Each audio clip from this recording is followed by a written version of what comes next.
ETF index mutual funds నేర్చుకుని stock మార్కెట్లో రాణించాలనుకుంటున్నారా? వెంటనే ఈ నెంబర్కి కాల్ చేయండి.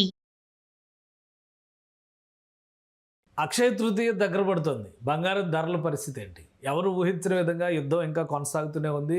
రేట్ల విషయంలో కూడా ఒడిదుడుకులు కొనసాగుతున్నాయి. రేట్లు పెరగడం ఒక ఎత్తు అయితే అసలు బంగారం నకిలీ బంగారం తెలుసుకోవడం మరొక ఎత్తు. ఇది ఎలా తెలుసుకోవాలి? ఇలాంటి అనేక అంశాలకి ఒక క్లారిటీ ఇచ్చేటువంటి వీడియో ఇది. మనతో పాటు దుబ్బాక కిషన్ రావు గారు ఉన్నారు, గోల్డ్ ఎక్స్పర్ట్, అలాగే Telangana gold merchants association president. Sir నమస్తే అండి. సార్, బంగారం ధరల గురించి ఫస్ట్ చెప్పండి. అందరికీ ఒక టెన్షన్ ఉంది. ఒక రోజు పైకి వెళ్తుంది, ఒక రోజు కిందకి వస్తుంది. అక్షయ తృతీయ వస్తుంది, మరి అక్షయ తృతీయ కొనాలి కదా, తగ్గుతుందా పెరుగుతుందా? ఇప్పుడే కొని పెట్టుకుంటే అప్పుడు ఇంకా తగ్గితే అని ఒక సందేహం ఉంది. ఒకవేళ పెరిగిపోతే అని ఇంకో డౌట్ ఉంది. సో ఎలా ఉండొచ్చు మార్కెట్? మీకు ఇంటర్నేషనల్గా ఇప్పుడు యుద్ధం కొద్దిగా సద్దుమణుగుతున్నట్టు కనబడుతుంది. ఇప్పుడు 1,52,000 ఈరోజు ఉంది. నిన్న 1,49,000 or 50 వరకు ఉండింది. ఇది పెరుగుదలనే నడుస్తుంది. మెల్లమెల్లగా ఇంకా పెరుగుతుంది. 1,60,000 వరకు అయితే అక్షయ తృతీయకు రావచ్చు. 55 to 60 వరకు రావచ్చు. కాకపోతే దాంట్లో ఏమి ఉండకుండా మీ దగ్గర పూజకు ఎంత కావాలో అంత ఇమీడియట్గా కొనుక్కోవడము నా సజెషను. సో అంటే రాబోయే రోజుల్లో యుద్ధం ఇంకా పెరిగే సంకేతాలు 100% పెరుగుతుంది. యుద్ధంకు అమ్యునిషన్కు కావాల్సింది బంగారమే. ఓకే. కాబట్టి యుద్ధం ఎన్ని రోజులు కొనసాగితే అంత బంగారం మార్కెట్లోకి వచ్చేస్తుంది. అంటే ఏ కంట్రీ అమ్యునిషన్ అమ్ముతుందో ఆ కంట్రీ, అంటే చైనా అమ్మితే చైనాకి వెళ్తుంది, రష్యా అమ్మితే రష్యాకి వెళ్తుంది. ఇంకా ఆల్టర్నేటివ్ ఏంటంటే పెట్రోల్, డీజిల్. ఇప్పుడు అది అమ్మేటట్టు లేదు, దాని జోలికి వెళ్ళరు. ఎందుకంటే వెజల్స్ బ్లాస్ట్ చేస్తున్నారు.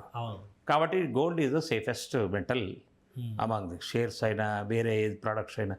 మార్కెట్లో ఏ వస్తువు అయినా కానీ బయటికి వచ్చిందంటే షోరూమ్ నుంచి పడిపోతుంది రేటు. ఓన్లీ గోల్డ్ మాత్రం సేమ్గా ఉంటుంది. ఏ రోజు మీరు పెరిగితే ఇది కూడా ఏ రోజు మీకు రేటు అమ్మాలనుకుంటే ఆ రోజు రేటే మీకు ఇస్తారు. ఆ రోజు 50,000 కొన్నావు, నేను 55 ఇస్తాను అనమాట. ఇది ఒకటే ఒక డిఫరెంట్ లక్షణం ఉన్నటువంటి మెటల్ ఒకటి. Second thing Akshaya Tritiya. అక్షయ తృతీయ మన హిందువులకు, అది కూడా సౌత్ ఇండియన్స్కే పెద్ద ఫెస్టివల్ అక్షయ తృతీయ మరియు వరలక్ష్మి వ్రతం. త్రయోదశి అనేది ప్రతి మాసంలో వస్తుంది ఒకరోజు. ప్రతి త్రయోదశి కూడా శ్రేష్టమైన రోజే. మిగతా 11 నెలలు కూడా మీరు గోల్డ్ కొనుక్కుంటే ఇంటికి లక్ష్మిని తెచ్చుకుంటున్నట్టే. ఓకే. అది ప్రిఫరబుల్లీ త్రయోదశి నాడు కొనుక్కోవాలా. మీరు స్పెసిఫిక్గా అక్షయ తృతీయకు పేరు ఒకటి వచ్చింది, దానికి కూడా ప్రాముఖ్యత ఉంది. కాబట్టి మ్యాక్సిమం గోల్డ్ ఆ రోజే కొంటారు.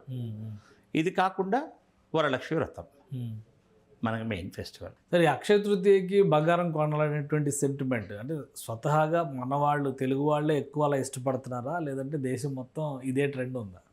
మొత్తం ఇండియాలో ట్రెండ్ ఉంది, కానీ నార్త్ ఇండియాలో ప్రిఫరెన్స్ తక్కువ. వాళ్ళు సిల్వర్కు కూడా ప్రిఫరెన్స్ ఇస్తున్నారు. బికాజ్ అక్కడ డెకాయిటీస్, దొంగతనాలు ఎక్కువ జరుగుతున్నాయి కాబట్టి ప్రాణభయానికి వాళ్ళు గోల్డ్ వేసుకోరు. బట్ సౌత్ ఇండియాలో బాగా క్రేజీ ఉంది.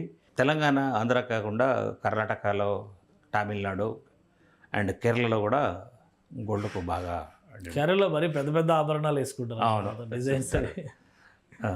ఇప్పుడు మార్కెట్లో మారినటువంటి రేట్లు, ఈ పరిస్థితుల్లో ఈ డిమాండ్ ఏమైనా తగ్గేటువంటి అవకాశం ఉంటుందా, లేదా ట్రెండ్ అలానే పదిలంగా ఉన్నట్టుగానే మనం అనుకోవచ్చు? డిమాండ్ రేటు ఎక్కువ ఉండడం వల్ల డిమాండ్ ఉండి అప్పర్ క్లాస్ వాళ్ళ చేతిలో ఉంది. వాళ్ళకు డబ్బుకు వాల్యూ లేదు కాబట్టి వాళ్ళు ఎంత రేటు ఉన్నా కానీ కొనుక్కునే స్థితిలో ఉంటారు. వాళ్ళకు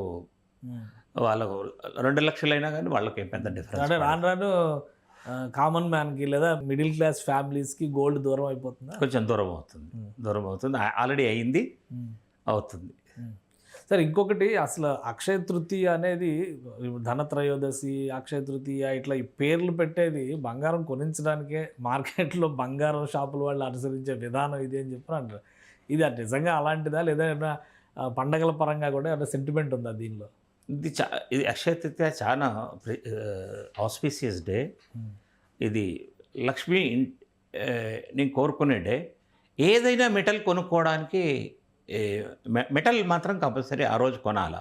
ఓకే. సో ఏదైనా మెటల్ ఏముంటారు, ఎనీ మెటల్ అంటే మీకు మ్యాక్సిమం మెటల్స్లో మెటల్స్ ఉంటాయి. ఐరన్, స్టీలు, బ్రాస్, మరి సిల్వర్. సో మన ఇండ్లలో లేడీస్కు వస్తువులు కావాలంటే కంపల్సరీ గోల్డ్ ప్రిఫరెన్స్ ఉంటుంది. కాబట్టి అక్షయ తృతీయ అమ్మవారికి ముందర పెట్టేసి అమ్మవారికి సమర్పించి తర్వాత వేసుకునేది ఓన్లీ గోల్డే కాబట్టి ఓకే. గోల్డే అట్రాక్ట్ చేస్తుంది అనమాట. సో ఇప్పుడు యుద్ధం నడుస్తున్న పరిస్థితులు ఉన్నాయి, మార్కెట్ ట్రెండ్స్ కూడా అప్స్ డౌన్స్ అవుతున్నాయి. జనవరితో పోలిస్తే ఇప్పుడు పర్వాలేదు, ఓకే ట్రై చేయొచ్చు, తీసుకోవచ్చు అనేటువంటి సంకేతాలు ఉన్నాయి. యుద్ధ ప్రభావం కనుక పెరిగితే గోల్డ్ మార్కెట్ పైన దాని ఎఫెక్ట్ ఇంకా ఎక్కువ పడుతుంది. కొంచెం ఉంటుంది. అంటే రేట్ల విషయంలో అది కూడా అగ్రరాజ్యం ఎంటర్ అయింది కాబట్టి వార్లో.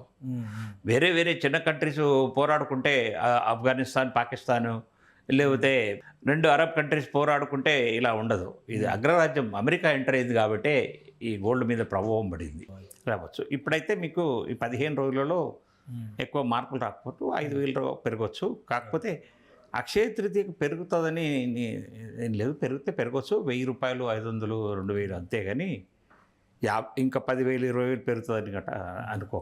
ఒక హోప్ ఏంటంటే 1,00,000కి టచ్ అయిపోద్ది మళ్ళీ వచ్చి బంగారం.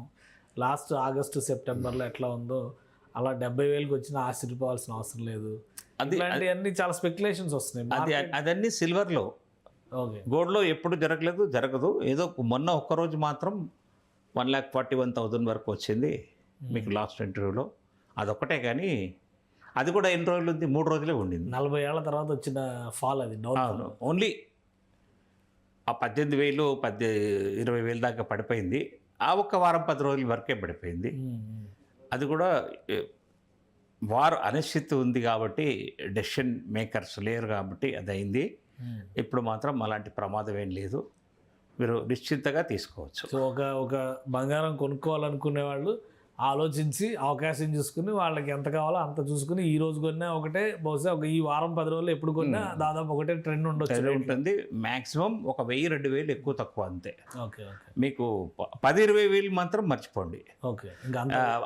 ఏదో స్పెక్యులేషన్లో 1,00,000 అవుతుంది అవన్నీ కూడా అదొక డ్రీమ్ లాగానే, అది కాదు. అది దాని మీద ఆశ పెట్టుకోవద్దు. Right sir. బంగారం రేట్లు పడిపోతాయి, అమాంతం 1,00,000 రూపాయలకు వచ్చేస్తాయి అని ఎక్కువ హోప్స్, ఎక్స్పెక్టేషన్స్ పెట్టుకోవద్దు. బంగారం ధరల విషయంలో మాత్రం ఒక నిలకడతనం అనేది కంటిన్యూ అవుద్దని చెప్పని కిషన్ రావు గారు చెప్తున్నారు. ఇది స్పెషల్ డిస్కషన్. Keep watching.